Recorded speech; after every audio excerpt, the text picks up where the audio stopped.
আপনাদের ভালোবাসা আর আমার প্রতি বিশ্বাস আমাকে এত দূর নিয়ে আসছে। আজকে দল দেয় নাই বলে আমি আমার মানুষদেরকে ফালাই দিয়ে চলে যাব, আমি সেটা করব না। এই কারণে আমার দলের পথ গেছে। আমি বলছি ঠিক আছে, আমার মানুষ তো আছে। আমার দলের পথ যদি চলেও যায়, আমার এলাকার মানুষ তো আমাকে ছেড়ে যায় নাই। দল যদি জটকেও দেয়, আমার মানুষের ভালোবাসা তো আমাকে ঘিরে রাখছে।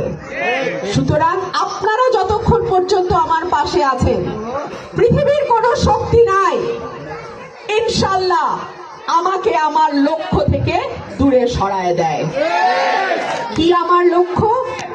আমার লক্ষ্য এই অবহেলিত সরাইল এবং আশুগঞ্জকে মডেল উপজেলা করে তুলবে। আপনাদের বাপ দাদাদের ভোটে আমার বাবা 73 সালের নির্বাচনে স্বতন্ত্র প্রার্থী হিসেবে এই আসন থেকে জয় পাইছিল। ওনাকে কাজ করতে দেয়া হয় নাই। আমি তার মেয়ে, সেই স্বপ্ন আমার বাবার কাছ থেকে আমি শুনেছি। সেই স্বপ্ন নিয়ে আজকে আমি এসেছি আপনাদের দরজায়। আল্লাহ যদি সুযোগ দেয়, আমি আজকে আপনাদেরকে ওয়াদা করে যাচ্ছি, বেড়িবাঁধটা আপনাদের সকলের প্রাণের দাবি। 38টা মিল ফ্যাক্টরি গুদাম নাকি এই পানিতে, মেঘনার পানিতে চলে গেছে। এই এলাকায় স্থায়ী বেড়িবাঁধ নির্মাণের মধ্যে দিয়ে আমি আমার কাজ শুরু করব ইনশাআল্লাহ। দেবেন, কাকে ভোট দেবেন, কোন দলকে ভোট দেবেন, কোন ব্যক্তিকে ভোট দেবেন, এটা একটা বিবেচনা বিষয় আছে না? তো সেই জায়গায় কোন দল বিগত দিনে দেশ পরিচালনা করেছে, ফার্স্ট প্রায়োরিটি আপনাকে সেটা মাথায় নিতে হবে। এবং কোন দলের অভিজ্ঞতা আছে রাষ্ট্র পরিচালনা করার, কোন দল নারীর উন্নয়নের জন্য কাজ করেছে, নারীর ক্ষমতায়নের জন্য, এটা একটা বিবেচনার বিষয় আছে। তৃতীয় বিবেচনা, কোন রাজনৈতিক দলের বাংলাদেশের জনগণকে নিয়ে সুনির্দিষ্ট পরিকল্পনা আছে এবং কিভাবে দেশকে গড়া যায় সে সুনির্দিষ্ট পরিকল্পনা আছে, সেটা আমাদেরকে বিবেচনা করতে হবে। কারণ আগামীর নির্বাচন খুবই গুরুত্বপূর্ণ। এই নির্বাচনে জনগণের ভোটের রায়ে যে ফলাফল আসবে আগামী দিনে, তারাই কিন্তু রাষ্ট্র পরিচালনা করবে।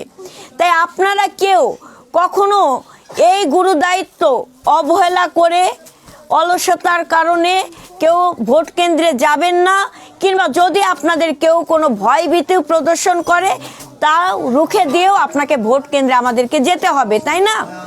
আমরা যদি সঠিক ব্যক্তি, সঠিক দলের হাতে রাষ্ট্র পরিচালনার দায়িত্ব অর্পণ করতে না পারি, তাহলে এই বাংলাদেশ কিন্তু ঝুঁকিতে পড়ে যাবে, তাই না? তো দেখেন, শহীদ প্রেসিডেন্ট জিয়াউর রহমান তিনি বিএনপির প্রতিষ্ঠাতা। আপনারা শহীদ প্রেসিডেন্ট জিয়াউর রহমানের নাম শোনেন নাই?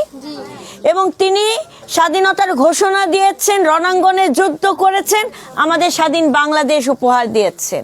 তিনি মানুষের, গণমানুষের অধিকার প্রতিষ্ঠার জন্য তিনি যে 3.5 বছর রাষ্ট্র পরিচালনার দায়িত্ব পেয়েছিলেন, সেই 3.5 বছরে খাল খননের মতো কর্মসূচি উদ্যোগ গ্রহণ করেছিলেন। তার শাসন আমলেই নারীরা কিন্তু সরকারি চাকরি পেয়েছিল, পুলিশের চাকরি পেয়েছিল, গ্রাম মানে সরকারের যে বিধি ছিল, সেই গ্রাম সরকারে যে 12 জন ছিল তার মধ্যে 2 জন নারী ছিল। তিনি প্রথম নারীর ক্ষমতায়ন বৃদ্ধি করার জন্য সংসদে আপনার সংরক্ষিত যে 15, সেই 15কে তিনি 30-এ উত্তীর্ণ করেন। সংরক্ষিত নারী এমপি, মহিলা এমপি আপনারা শুনেছেন না?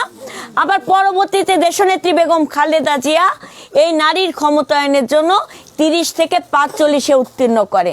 এবারও যে বিএনপি নির্বাচনে অংশ নিচ্ছে, এই অংশগ্রহণে প্রায় 9 জন নারী এখানে প্রতিনিধিত্ব করছে।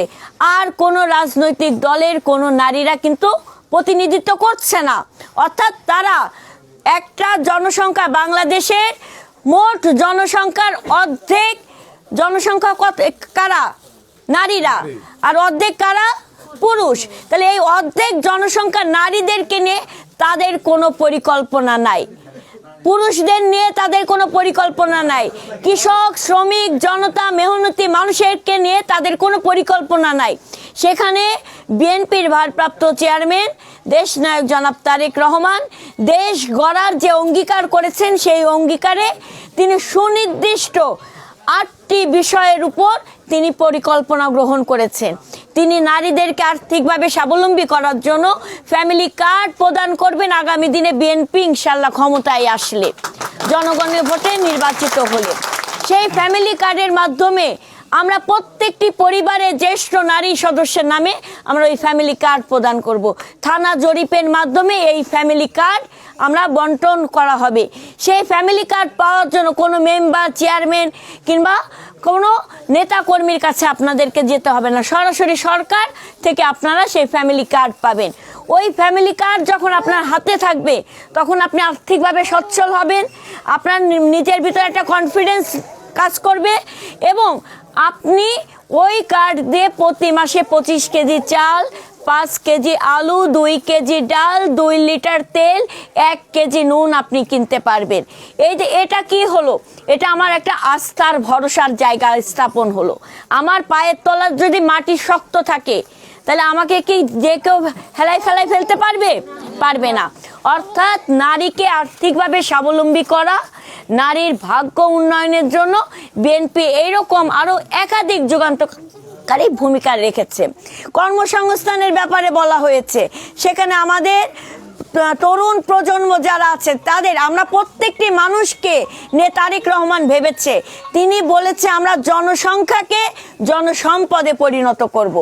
আমাদের প্রত্যেকটি যুব সমাজ যেন কেউ বেকার না থাকে তার জন্য আমরা প্রশিক্ষণ দেব। প্রশিক্ষণ দিয়ে আমরা তার যে সেক্টরে আগ্রহ আছে সেই সেক্টরে প্রশিক্ষণ দিয়ে আমরা যুবক, কৃষক, শ্রমিক, জনতা, মেহনতি মানুষ প্রত্যেকের কর্মসংস্থান আমরা তৈরি করে দেব। স্বাস্থ্য ব্যাপারে সুনির্দিষ্ট পরিকল্পনা দেওয়া হয়েছে। সেখানে আমাদের চেয়ারম্যান জনাব তারেক রহমান তিনি প্রথমেই বলেছেন আমরা দুর্নীতি লাগাম টেনে ধরবো এবং স্বাস্থ্য সেবা আমরা মানুষের দোরগোড়ায় পৌঁছে দেব। আমরা প্রথমেই 1 লক্ষ স্বাস্থ্যকর্মী আমরা নিয়োগ দেব। সেই 1 লক্ষ স্বাস্থ্যকর্মীদের সারা বাংলাদেশে নিয়োগ হবে। তার মধ্যে 80% কারা থাকবে? আমাদের নারীরা থাকবে। অর্থাৎ অর্ধেক জনগোষ্ঠী নারীদেরকে আমরা যদি স্বাবলম্বী করতে পারি, আমার অর্থনীতির চাকাকে কেউ আটকে রাখার ক্ষমতা রাখে? কোন দেশের উপর কি আমরা নির্ভর করব? করব না। আমরা ঘরে বসে থেকে আমরা